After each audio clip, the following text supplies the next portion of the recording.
Halo semua, kali ini Mimin mereview alur cerita film Swords No Trade 2021, episode ke-32, 33, dan 34. Jika banyak dari kalian yang suka dengan review film ini, silahkan tekan tombol like, share, and comment. Tanpa menunggu lama lagi, kita masuk ke alur ceritanya.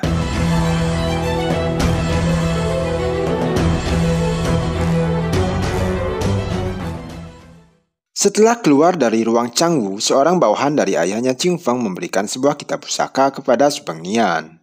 Namun dia mengembalikan kitab pusaka itu kepadanya. Dia mengatakan bahwa dirinya punya jalannya sendiri untuk mencapai kesuksesan. Setelah itu, Su Pengnian meminta untuk semua pengawalnya pergi terlebih dahulu karena dia mau berbicara empat mata dengan Qing Feng di sana. 说了，就你这样要胸没胸，要屁股没屁股，还整天苦力。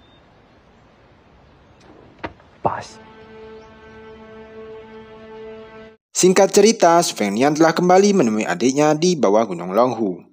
Dia pun mendapat pesan dari gurunya Sulong untuk segera berangkat meninggalkan Gunung Longhu. Sebelum kepergiannya dari sana, pendeta muda mengundang mereka naik Gunung Longhu untuk melihat pemandangan. Di perjalanan ke Gunung Longhu, Su Pengnian memberi arahan kepada Dewa Pedang mengenai 4 master hebat Gunung Longhu. Sementara itu, salah satu pendeta Gunung Longhu sedang merencanakan dengan pendeta lainnya untuk rencana pembunuhan kepada Su Pengnian ketika dia tiba di sana. Akhirnya, Su Pengnian tiba di pintu masuk Gunung Longhu. Dewa Pedang teringat akan masa lalunya dengan wanita yang pernah dia cintai.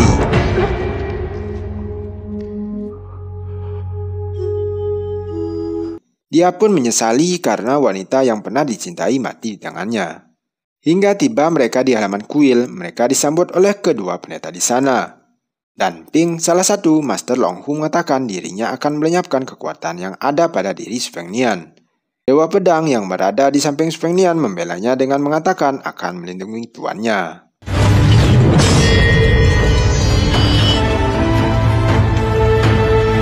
Dan Ping yang menyaksikan itu ketakutan dan mengatakan dirinya hanya menguji Dewa Pedang untuk melihat kehebatannya. Akhirnya mereka pun pergi meninggalkan kuil itu. Sebelum meninggalkan Gunung Longhu, Su Pengnian kembali menitipkan adiknya kepada pendeta tua itu. Dia pun mendekap adiknya sebelum meninggalkannya di sana.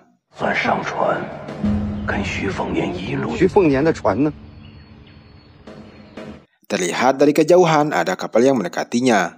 Ternyata itu kapal milik Xuan Yuan. Kakek Wei juga berada di kapal itu. Jiang Ni yang tadi sembunyi di dalam kapal keluar menemui Su Pengnian.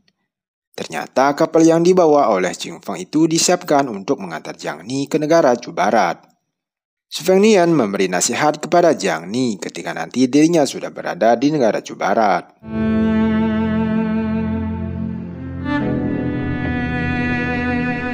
Jiang Ni menaiki kapal yang telah disiapkan.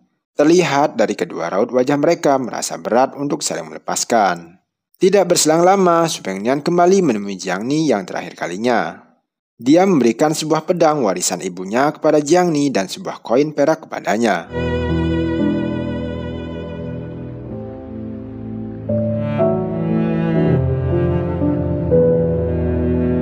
Tidak berselang lama, Cao mengingatkan Tuan Putri dan mengatakan waktu berangkatan sudah tiba. Su Pengnian meminta Cao agar membuat kehebohan selama perjalanan menuju ke negara Chu Barat.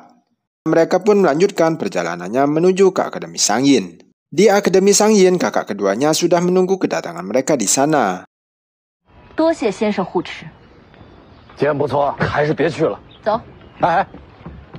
Kemudian kakak keduanya mengajak Su Pengnian menuju ke tempatnya. Di perjalanan, Wei Xiong menceritakan keberadaannya kepada Su Pengnian selama dirinya tinggal di Akademi Sangyin. Zhao Ke tiba-tiba muncul di hadapan mereka.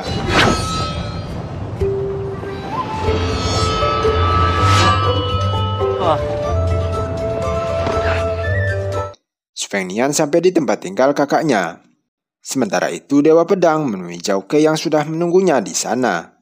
Zhao Ke mempersilahkan Dewa Pedang untuk mengikutinya. Di sini, Zhao Ke menyampaikan maksud dirinya mengundang Dewa Pedang bertemu dengannya. Di tempat tinggal Wei Xiong, Su Pengnian sedang mengobrol dengan kakaknya mengenai rencana dirinya untuk pergi ke kota Wudi.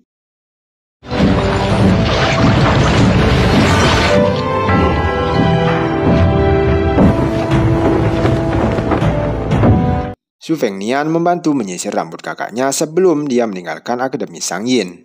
Akhirnya mereka pun meninggalkan Akademi Shangyin. Su Fengnian memberi sebuah anak hukui kepada kakaknya sebelum mereka berpisah. Wei Xiong mengambil anak hukui itu lalu berlalu pergi kembali ke Akademi Shangyin. Oke, sampai di sini dulu alur cerita filmnya. Sampai berjumpa kembali di alur cerita film selanjutnya. Semoga hari-hari kalian menyenangkan.